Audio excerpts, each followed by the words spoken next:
L'Averad, émission du consistoire israélite de Marseille. Marc Mimoun. Bonjour à toutes, bonjour à tous. Donc l'émission L'Averad, l'émission du consistoire israélite de Marseille, l'émission de votre consistoire. Merci beaucoup de nous recevoir tous les mercredis. Et puis comme on est à la période des excuses, je tiens vraiment à m'excuser auprès de chacun de vous pour la semaine dernière. Malheureusement pour des raisons techniques, nous n'avons pas pu faire l'émission prévue. On va la faire cette semaine puisqu'on avait quand même deux invités de marque. Entre autres le grand rabbin de Marseille, le Rav Reuven Ohana, qui est à côté de moi, que je vais vous représenter dans quelques temps, et le président du consistoire israélite de Marseille, M. Michel Cohen-Tonji, que nous aurons par téléphone aujourd'hui. Voilà. Aujourd'hui, plus d'un an maintenant que nous sommes en guerre, que l'État d'Israël est en guerre contre tous ces pays voisins. 7 fronts aujourd'hui à affronter. Nos otages sont toujours otages, malheureusement. Et donc, comme on le fait depuis un an, on commence l'émission par quelques notes de musique de Eyal Golan, Am Israël Chai. עם ישראל חי, אם לא נשכח תמיד להיות מאוחדים. עם ישראל חי, בעליות בירידות גם בשעות הכי קשות. הקדוש ברוך הוא שומר עלינו, אז מי יכול עלינו? כי אין לנו עוד מדינה.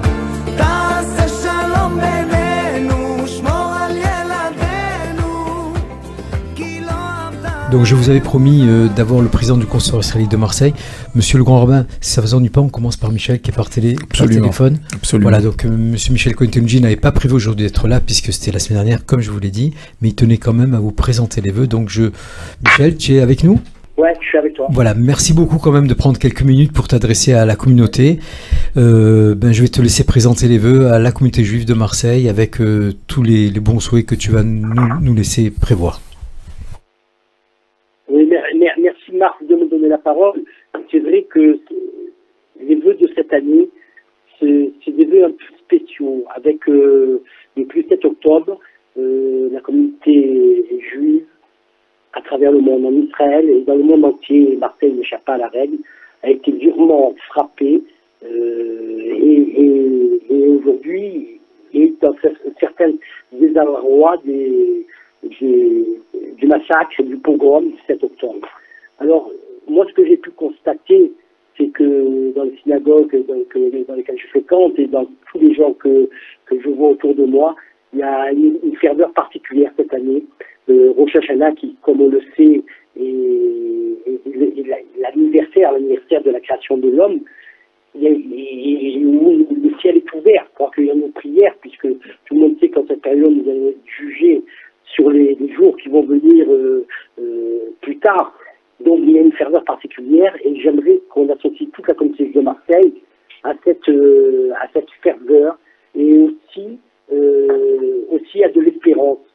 Parce qu'on a été durement touchés, on n'oubliera jamais ce qui s'est passé, mais aussi on est debout, on est droit et je crois que ce que la communauté juive à travers le monde a gagné, c'est d'être encore plus unis que ce que l'on était. Toujours, on nous a dit, le peuple juif, vous êtes toujours, entre vous, vous êtes unis. Oui, on est unis, mais on n'a jamais été autant unis qu'aujourd'hui. Et je crois que c'est un peu notre âme secrète. Et c'est grâce à cette unité qu'on va faire rentrer la lumière dans nos cœurs et la lumière sur notre peuple. Alors, je souhaite à toute la communauté de Marseille une bonne fête de Tishri et les meilleurs vœux. Et que cette année, comme dit nos sages, se termine par ses vicissitudes et que la nouvelle commence par ses bénédictions. Voilà ce que j'avais à dire, Marc. Merci beaucoup, Michel. On va revenir là-dessus. On va revenir aussi sur les deux cérémonies qui ont eu lieu cette semaine, puisque, comme tu le dis, la communauté juive de Marseille et les communautés du monde entier, je crois, sont très, très, très unies, ont compris que finalement l'unité était importante.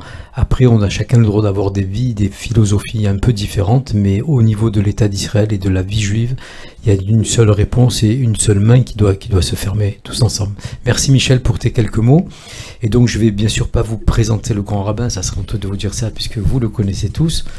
Mais monsieur le grand rabbin, j'ai envie de dire que depuis dimanche, vous êtes devenu le super grand rabbin parce que on a fait ces deux cérémonies et je tiens à vous dire que votre discours a réveillé pas mal de gens Et je vais aller même plus loin que ça, j'ai une patiente non juive qui m'a dit, est-ce que par hasard vous avez le discours de votre grand rabbin, parce qu'on en a entendu beaucoup parler, on l'a lu sur le journal.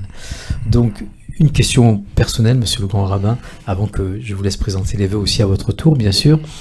Ce discours, je vous connais depuis quelque temps, bien sûr qu'il est sorti des discours habituels, mais j'ai l'impression que c'était pas préparé et que votre cœur, il s'est ouvert tout seul. Est-ce que je me trompe?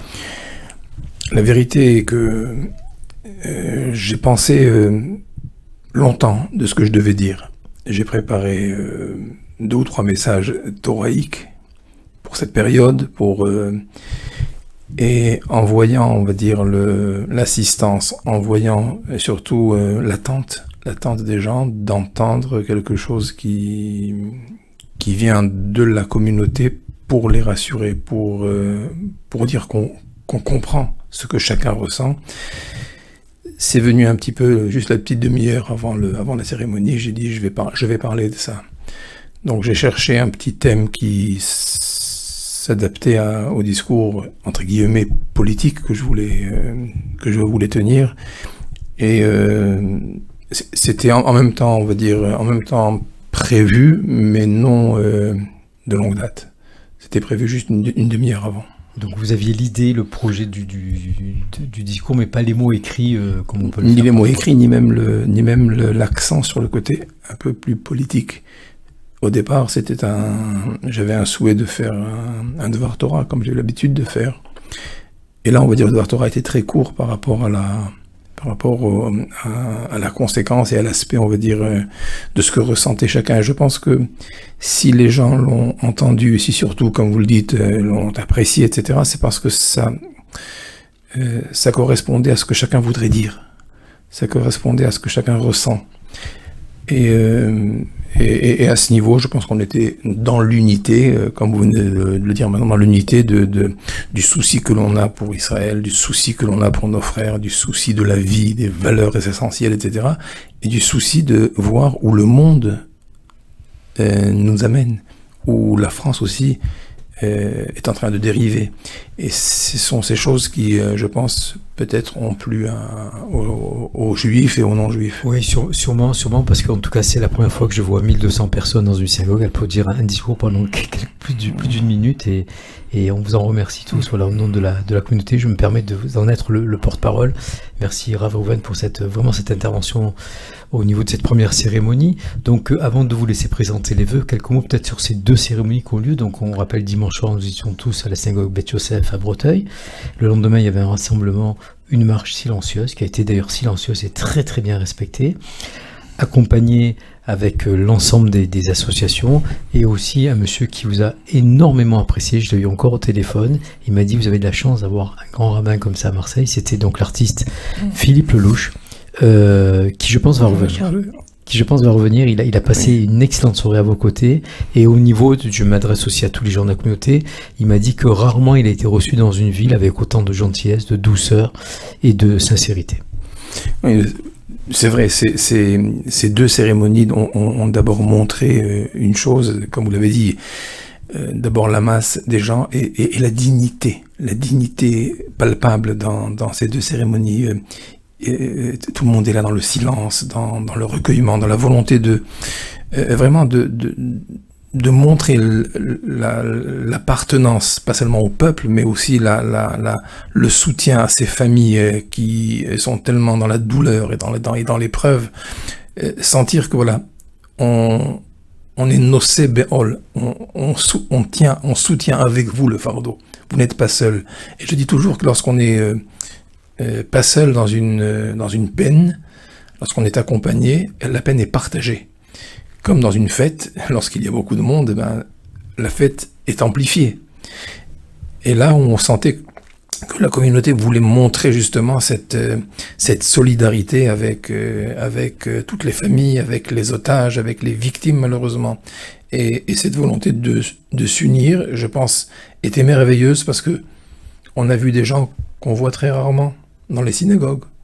Et là, ils étaient là, que ce soit à la synagogue ou que ce soit à la manifestation.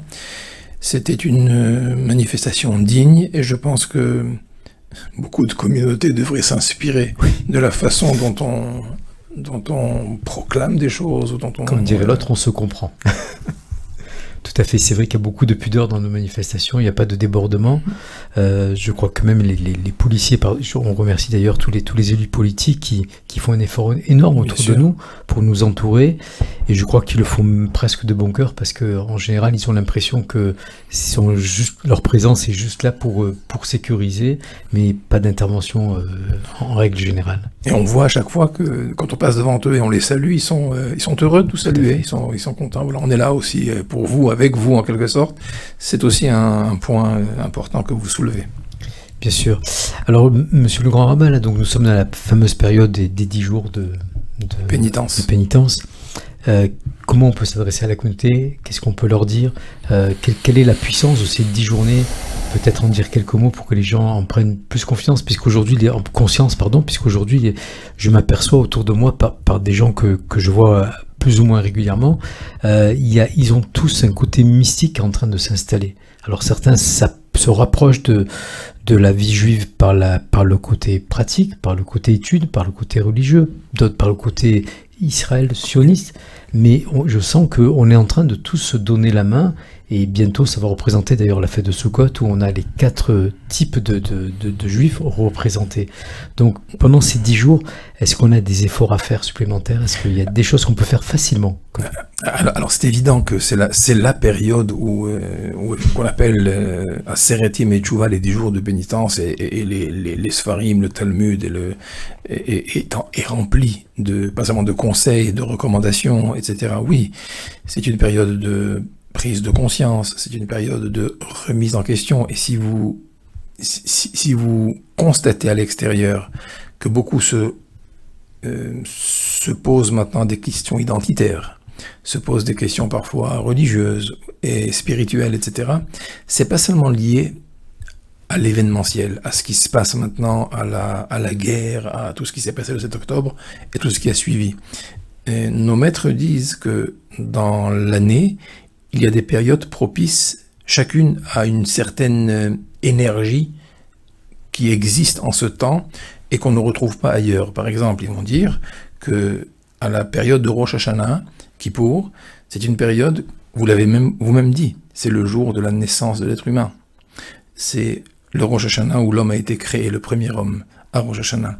Donc on considère que cette date est une période qui emmagasine en elle une espèce d'énergie spirituelle, de renaissance, de possibilité de renaître.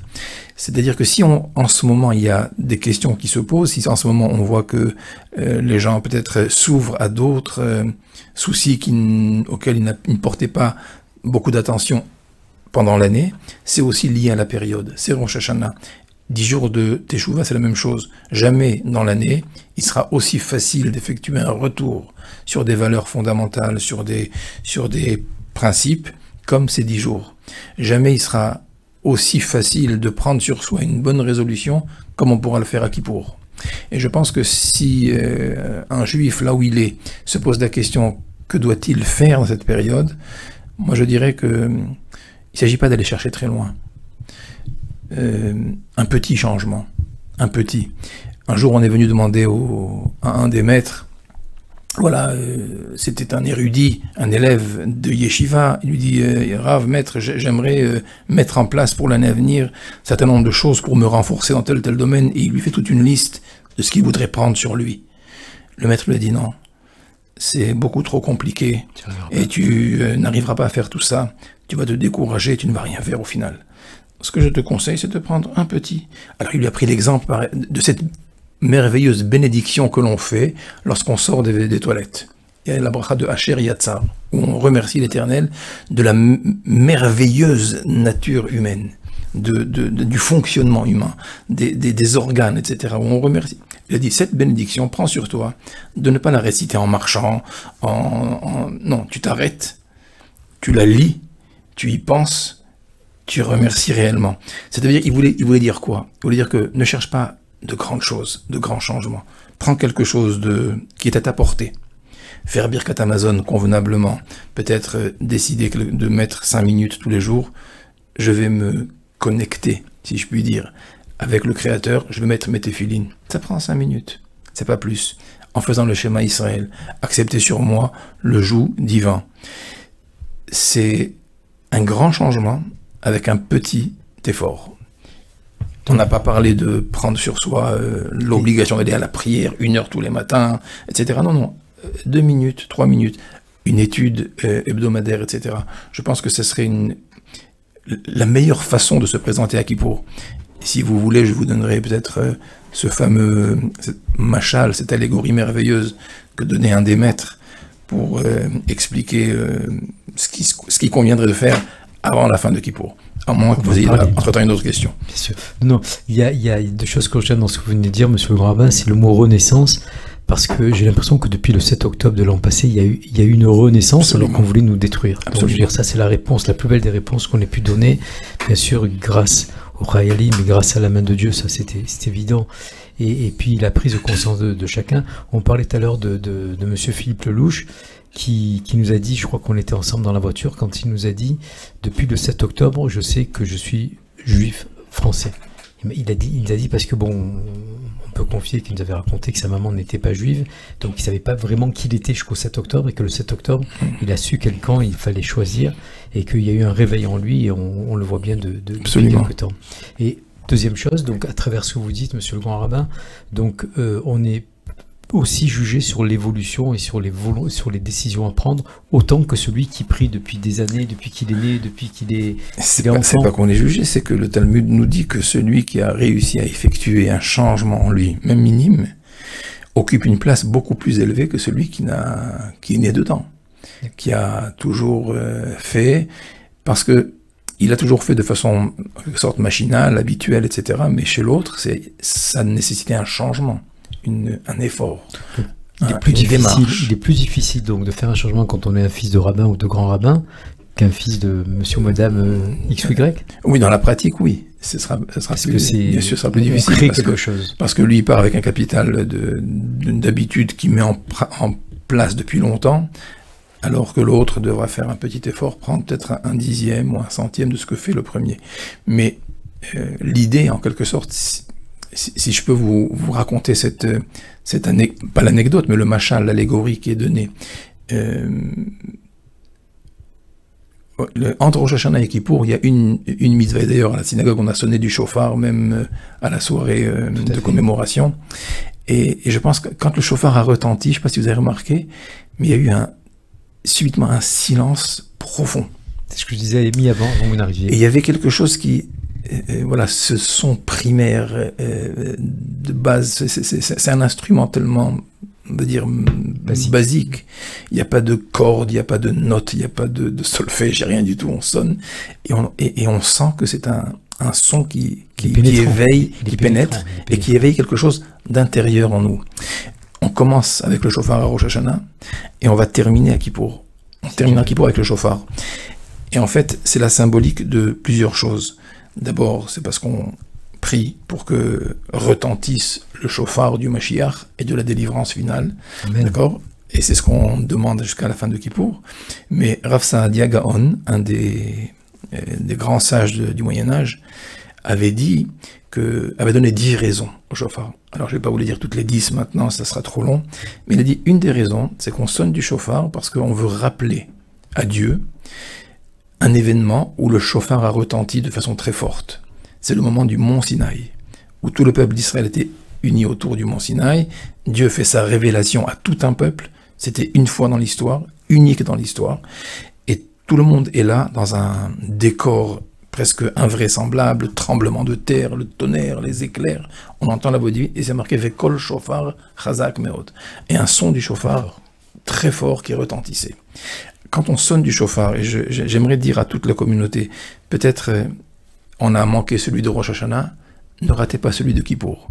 Même s'il n'est pas obligatoire à Kippour, mais on termine à la Neila, et il y a beaucoup de monde à la Neila au moment du chauffard. Retenez ce que je voudrais vous dire. Quand on va entendre ce chauffard, on voudrait rappeler à Dieu quelque chose par ce chauffard. Mais ça sera dans l'intimité de chacun.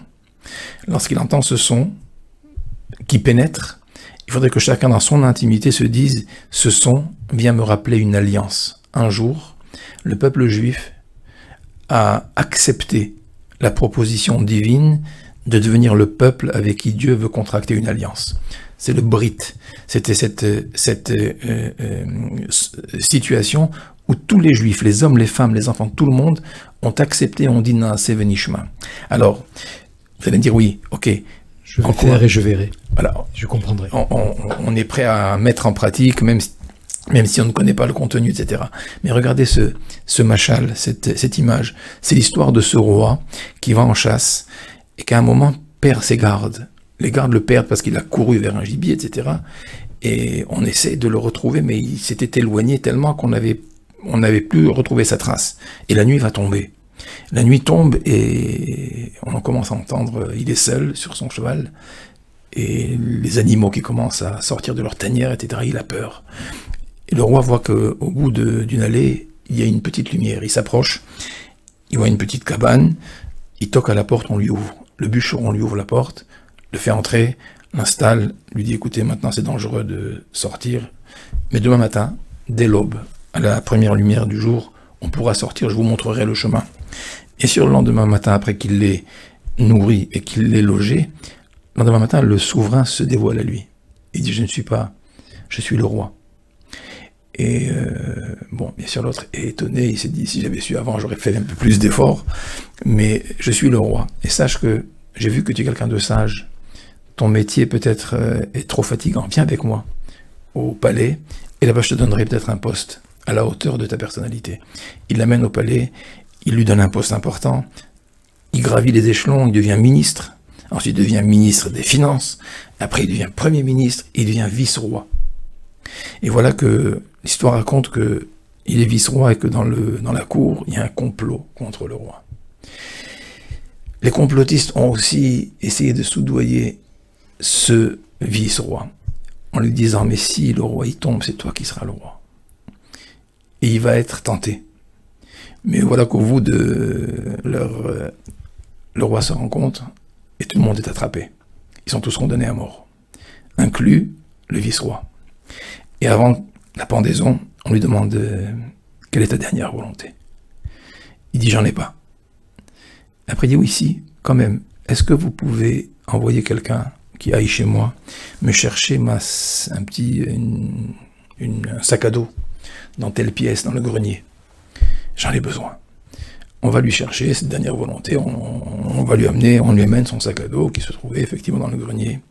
Il ouvre devant le roi, il sort des bottes. Il met ses bottes, il enlève ses vêtements royaux, il va abîmer sa chevelure, il va se décoiffer, il s'habille avec la tunique de bûcheron. Et c'est comme ça qu'il se présente devant le roi, et le roi le regarde, et il se rappelle, c'est lui, il était comme ça quand il m'avait sauvé la vie. Alors il a fauté, c'est vrai, mais il m'a sauvé la vie, et il épargne. Ça c'est l'histoire. Quand on sonne du shofar à Kippour, et j'aimerais que la communauté entende, quand on sonne du shofar à Kippour, on rappelle à Dieu, on t'a suivi, on t'a pas sauvé la vie, mais c'est le seul peuple qui a accepté ta loi. Tu l'as proposé à tout le monde. Tout le monde t'a dit qu'est-ce qu'il y a marqué dedans. Est-ce que c'est adapté? Est-ce que ça convient? Est-ce que c'est pas difficile? Nous, on t'a rien dit. Tu nous as dit, vous voulez ma loi? On a dit, Naaseh Venishma, on est prêt à le faire. Et on ne savait même pas ce qu'elle contenait. On t'a suivi dans le désert, on ne savait pas ce qu'on allait manger. Où est-ce qu'on allait dormir? Qu'allons nous donner à nos enfants? Tu nous as dit qu'il faut sortir, on est parti. On t'a suivi aveuglement sur toute la... Alors toi, Hachem, nous, on rappelle avec le son du shofar ce moment de l'alliance, où on était prêt. Alors c'est vrai, on vient avec nos grosses bottes, avec notre manteau sale de péché, de faute et d'égarement. C'est vrai, on n'a pas été parfait. C'est vrai, on n'est pas bon. C'est vrai, mais c'est nous. C'est nous qui avons essayé de te suivre. Alors à Kippour, qu'est-ce qu'on va faire? Quand on entend, on rappelle ça à Hachem, on va dire maintenant, Hachem, tout est dur, mais je voudrais renouveler cette alliance. Comment? Je vais prendre sur moi quelque chose. Un schéma Israël, un téphilin, je vais allumer les nérotes, je vais peut-être donner à mes enfants un petit peu plus d'identité juive, je vais faire quelque chose parce que je veux renouer l'alliance d'antan, maintenant ce soir à Kippour, au moment où on entend le shofar. Et je suis sûr que chacun de nous allons bien sûr vous écouter et mettre ce projet à exécution, parce que chacun de nous doit faire un effort pour nous, pour l'ensemble, pour nos familles, et bien sûr pour nos otages et pour tous les Chayalim, et avec la main de Dieu, tout ça va rentrer dans l'ordre, j'en suis certain. Rav, le temps est passé tout seul, tout vite, donc je vais vous laisser quand même présenter les vœux à la communauté. Vous avez une petite minute. Alors, une petite minute, c'est très difficile, mais mes vœux sont simples. Je souhaite que la communauté puisse continuer à s'unir davantage. Je souhaite à ce que chacun puisse essayer de retrouver les membres de la communauté avec qui il avait des différends, qui puissent les aplanir. Beaucoup de familles sont éclatées parce que il y a des différends familiaux. Des couples qui ne s'entendent pas parce que on n'a pas réussi à mettre en place un vrai projet de couple. Que toutes ces différences, tout ce qui nous écarte, s'éloigne de nous.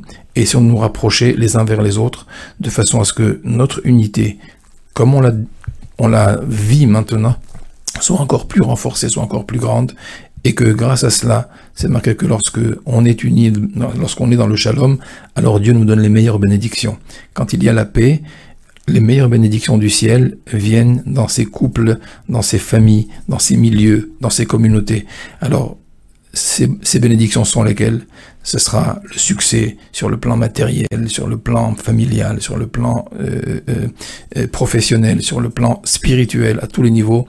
Qu'Hachem fasse que vous puissiez avoir une année de bonheur, une année bénie, dans tous les sens, dans tous les domaines, et qu'on puisse vraiment, vraiment, très vite nous réjouir tous ensemble, parce que la libération des otages sera Be'ezrat Hashem une chose faite, parce que les soldats Be'ezrat Hashem reviendront tous en paix chez eux, que le mal, comme j'avais dit le soir, que le mal soit éradiqué, que le monde comprenne que tout ce que le peuple juif veut, c'est essayer de faire du bien autour de lui, et on voudrait que le bien et le tov puissent triompher.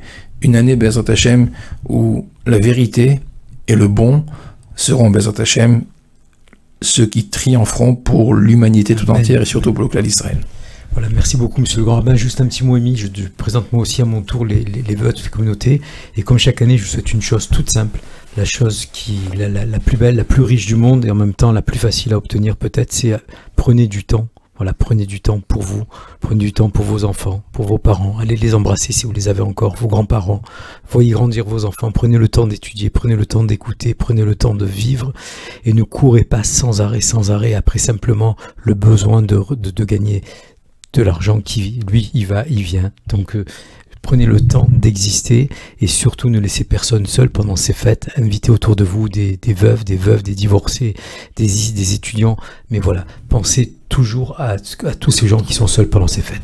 Je vous souhaite une bonne fin de semaine, un bon Kippour à tous. Merci à vous. Des belles choses, et à très bientôt, j'espère. Passez une bonne semaine à vous tous. L'Averad, émission du consistoire israélite de Marseille. Marc Mimoun.